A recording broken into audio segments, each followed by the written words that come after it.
सर्वे में आपको दाखिल खारिज कराना चाहिए कि नहीं। बहुत सारे व्यक्ति हैं जिनका ज़मीन का दाखिल खारिज नहीं हुआ है और अब जाके पता लगा है कि मेरा ज़मीन का जो है ना दाखिल खारिज भी करवाना है। रजिस्ट्री पेपर लेके आदमी जो है कूदने लगते हैं, उछलने लगते हैं और बोलते हैं ये तो ज़मीन मेरा हो गया, लेकिन उनको पता ही नहीं है मालिकाना हक पूर्ण रूप से पाने के लिए उस ज़मीन का दाखिल खारिज करवाना होता है, उस ज़मीन का जमाबंदी नंबर कायम कराना होता है, रसीद कटाना होता है, यानी गवर्नमेंट को लगान देना पड़ता है, जिसको मालगुजारी रसीद आप बोल सकते हैं या रसीद कटाना बोल सकते हैं। तो देखिए आपको ये अभी सर्वे चल रहा है, आप लोग को जानकारी होगा, अगर बाद में देख रहे हैं तो कोई दिक्कत नहीं। तो सर्वे के दौरान आपको दाखिल खारिज कराना चाहिए कि नहीं, तो हम आप लोग को स्पष्ट कर देते हैं कि अभी अगर आपका ज़मीन का दाखिल खारिज नहीं हुआ है किसी भी कारण, चाहे वो ज़मीन गैरमजरूबा आम हो या गैरमजरूबा खास हो या केसर हिंद हो या जिला बोर्ड हो, किसी भी प्रकार का अगर ज़मीन है उस कारण से नहीं हुआ तो उसका कंडीशन अलग है। अगर आपका ज़मीन रैयती है यानी गवर्नमेंट को इस ज़मीन से कोई आपत्ति नहीं है और दाखिल खारिज हो जाएगा, कोई कारण बस आप नहीं करवाएं या कोई ऑब्जेक्शन वगैरह होने के कारण उस ज़मीन का दाखिल खारिज नहीं हुआ है, तो हम आपको बता दें सर्वे में आपको अभी दाखिल खारिज नहीं करवाना है। अब बोलेंगे क्यों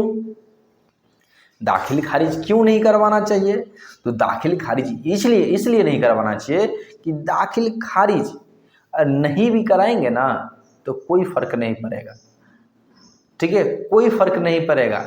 क्योंकि अगर आपका ज़मीन सही है, आपके पास रजिस्ट्री पेपर है यानी केवाला है, आपके पास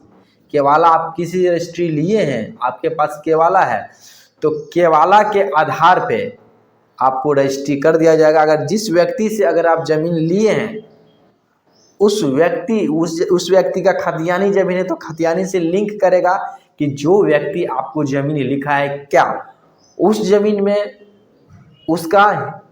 हिस्सा था कि नहीं, यानी उनका ज़मीन है कि नहीं। अगर बहुत सारे व्यक्ति के नाम से तो उसमें उसका साझेदारी बोला जाए तो इनका शेयर बनता है कि नहीं, तो वो लिंक करके देखेंगे, खतियान में मैच कर जाएगा तो आपको ज़मीन का जो है ना सर्वे हो जाएगा और आप लोग का जो है रसीद निर्गत हो जाएगा, ठीक है। और दूसरा बात, अगर आपका ज़मीन किन्हीं और व्यक्ति से लिए हैं जिनके पास केवाला था, वो भी किन्हीं से खरीदे थे और उसके बाद आप अगर खरीदे हैं तो आपको ऐसा कंडीशन में दर केवाला की आवश्यकता पड़ता है,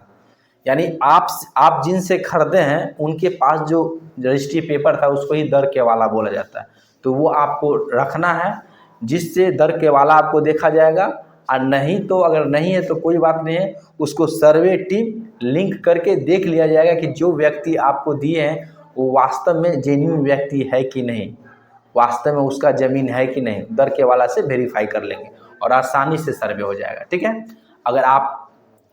हाँ, और बहुत सारे व्यक्ति जो है मैसेज वगैरह करते रहते हैं कि सर कोर्स करना है, तो आप व्हाट्सएप पे मैसेज कीजिए, जो भी जानकारी लेना है व्हाट्सएप पे मैसेज कीजिए, आपको तुरंत रिप्लाई जाएगा, उसको ध्यान से पढ़िएगा। इधर से कुछ भी मैसेज आएगा ध्यान से पढ़िएगा, सारा डिटेल्स उसमें स्पष्ट आपको दिख जाएगा और उसके बाद जो जैसे आपका इंक्वायरी है यहाँ पे हो जाएगा, ठीक है। फिर मिलते हैं अगले वीडियो में। जय हिंद।